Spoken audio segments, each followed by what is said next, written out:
Hi friends, मैं दीपू आपका any study channel पर स्वागत करता हूं। और आज हम लोग बात करेंगे हिस्ट्री में लोधी वंश के बारे में। इनका शासनकाल जो है 1451 से लेकर 1526 ईस्वी तक रहा। तो चलिए इस पर बात करते हैं। इसमें बात करते हैं लोधी वंश की जो स्थापना किए थे, उनका नाम था बहलोल लोधी। बहलोल लोधी, बहलोल लोधी। लोधी वंश का स्थापना जिन्होंने किया था उनका नाम था बहलोल लोधी। 19 अप्रैल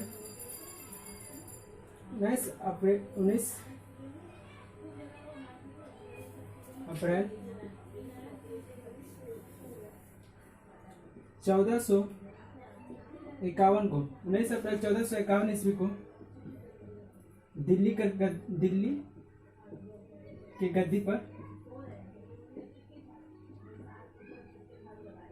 के गद्दी पर बहलोल लोधी बैठे थे। 19 अप्रैल 1451 ईस्वी को दिल्ली के गद्दी पर बहलोल लोधी बैठते हैं। दिल्ली की गद्दी पर बहलोल लोधी बैठते हैं और इससे 1451 में ही सैयद वंश का अंत होता है और उसके बाद बहलोल लोधी गद्दी पर बैठते हैं। इनके शासनकाल में बहलोल सिक्के का प्रचलन हुआ। बहलोल सिक्के का प्रचलन हुआ। बहलोल लोधी द्वारा बहलोल सिक्के का प्रचलन करवाया गया। अपने क्षेत्र में करवाया गया। और दिल्ली पर अफगान राज्य के स्थापना का श्रेय अफगान राज्य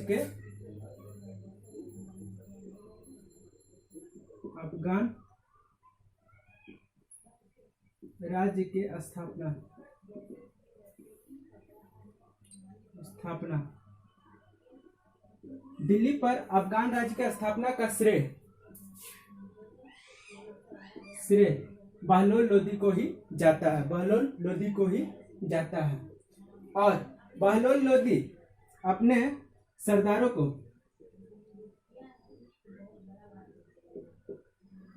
सरदार सैनिकों को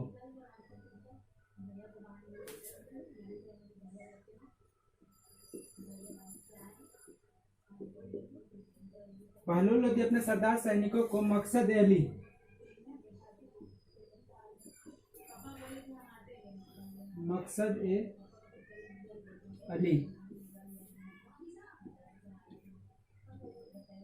अली के नाम से बुलाते थे, पुकारते थे।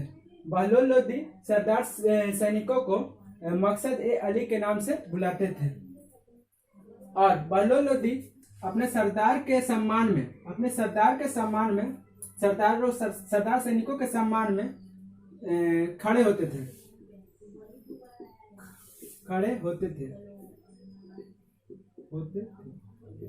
मतलब जब भी सरदार सैनिक खड़े रहते थे तो बहलोल लोधी भी उनके साथ खड़े रहते थे, उनके सम्मान में। अब उसके बाद इस तरह से इनका शासनकाल चलता है। और इनकी मृत्यु के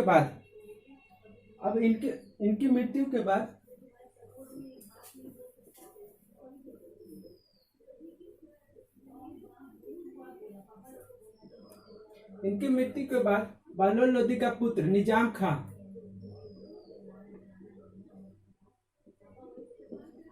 खां गद्दी पर बैठते हैं। और ये गद्दी पर 17 जुलाई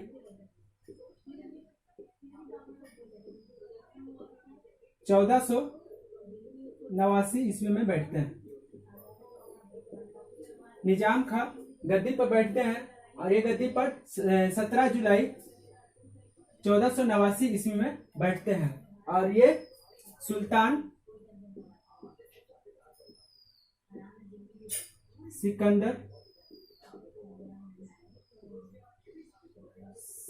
सिकंदर शाह की उपाधि को धारण करते हैं। निजाम खां सुल्तान सिकंदर शाह की उपाधि को धारण करते हैं और उसके बाद अपना कार्यकाल, अपना शासन व्यवस्था चालू करते हैं। शासन व्यवस्था चालू करते हैं। अब 1504 ईस्वी में 1504 ईस्वी में सिकंदर लोदी द्वारा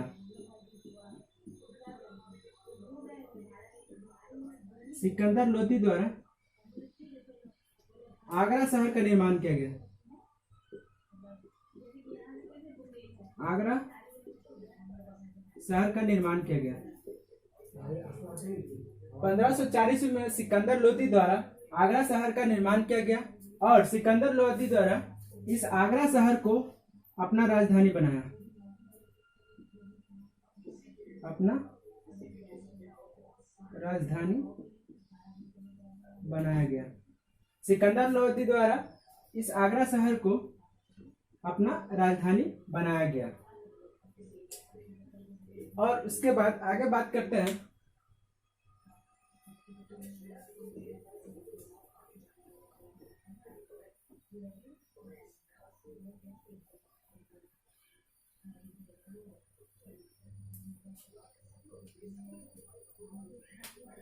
सिकंदर लोदी के शासनकाल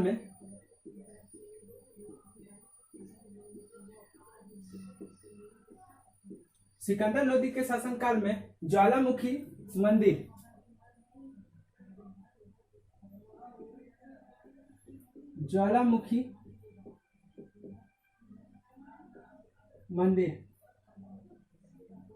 को तुड़वा दिया जाता है। सिकंदर लोदी के शासनकाल में ज्वालामुखी मंदिर को तुड़वा दिया जाता है और इस ज्वालामुखी मंदिर के जो टुकड़े होते हैं, इस ज्वालामुखी मंदिर के जो टुकड़े होते हैं, वो उस टुकड़े को कसाईयों को दे दिया जाता है। सिकंदर लोदी द्वारा ज्वालामुखी मंदिर को तुड़वा दिया जाता है और उस टुकड़े को कसाईयों को दे दिया जाता है ताकि वे वो मांस को तौल माप कर सके। उस टुकड़े की सहायता से मांस को तौल माप कर सके। और इनके शासनकाल में मुसलमानों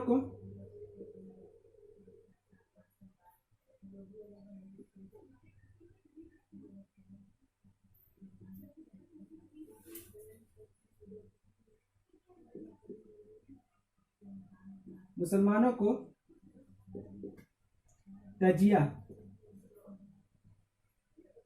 तजिया और मुस्लिम स्त्रियों को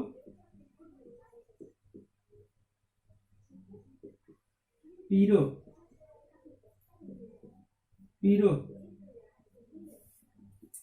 संतों को मजार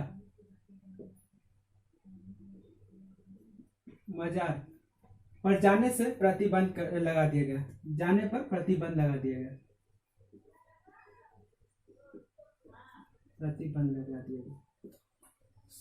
सिकंदर लोदी के शासनकाल में मुसलमानों को तजिया निकालने पर प्रतिबंध लगा दिया गया। मुस्लिम स्त्रियों को पीर बहाने पर, आंसू बहाने पर भी प्रतिबंध लगा गया और संतों को मजार जाने पर भी प्रतिबंध लगा दिया गया। और ये जो प्रतिबंध लगाया गया है, ये सिकंदर लोदी के शासनकाल में ही लगाया गया। और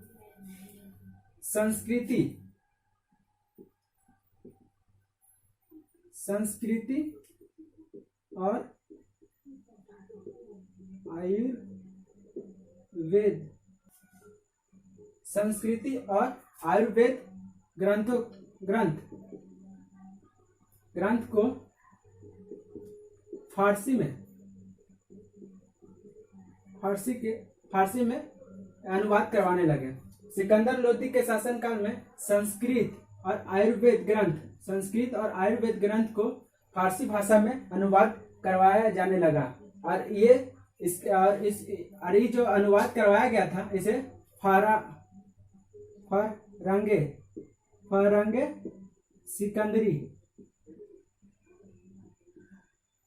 फरंगे सिकंदरी के नाम से जाना जाता है।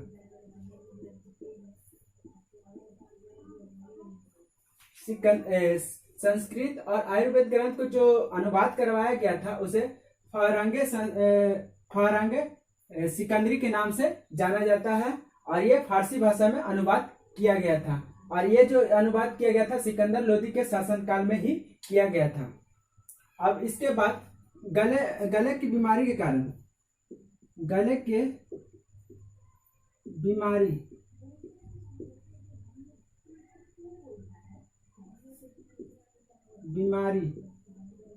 के कारण 21 नवंबर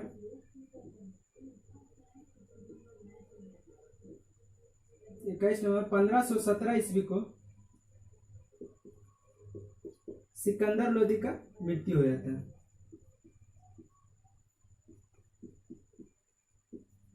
सिकंदर लोदी का मृत्यु हो जाता है गले की बीमारी के कारण। 21 नवंबर 1517 ईस्वी को सिकंदर लोदी का मृत्यु हो जाता है। अब इसके बाद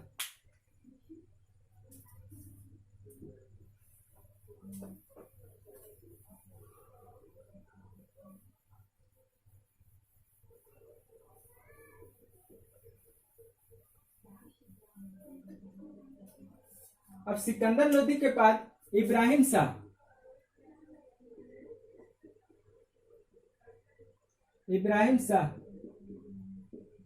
गद्दी पर बैठते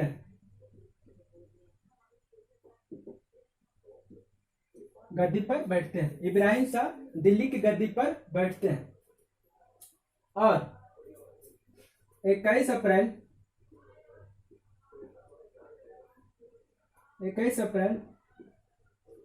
1526 को पानीपत का प्रथम युद्ध होता है। पानीपत का प्रथम युद्ध होता है।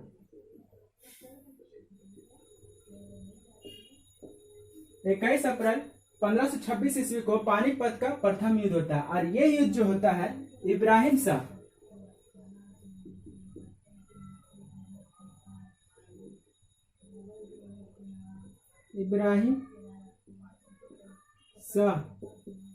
और बाबर के बीच होता है।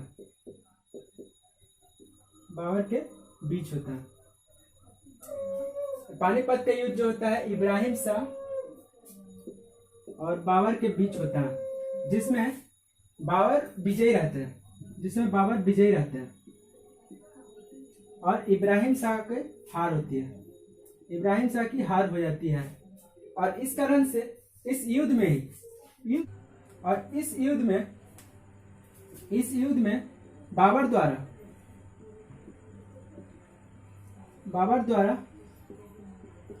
इब्राहिम शाह की मृत्यु हो जाती है।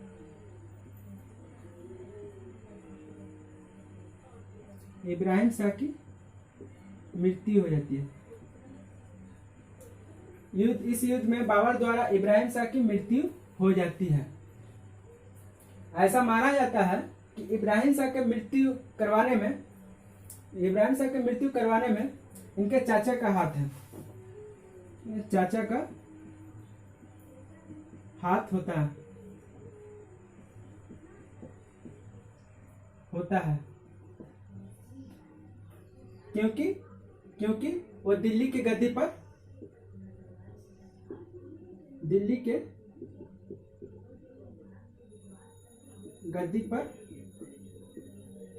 बैठना चाहते हैं। तो इस तरह से ये लोदी वंश का जो टॉपिक है यहीं पर खत्म होता है। अगर ये वीडियो आपको अच्छा लगा हो तो वीडियो को लाइक करें, शेयर करें एंड सब्सक्राइब करें। इस वीडियो से जुड़ी हुई कोई भी प्रॉब्लम हो तो कमेंट बॉक्स में कमेंट करें और उसका आंसर आपको जल्द से जल्द दे दिया जाएगा। Thank you.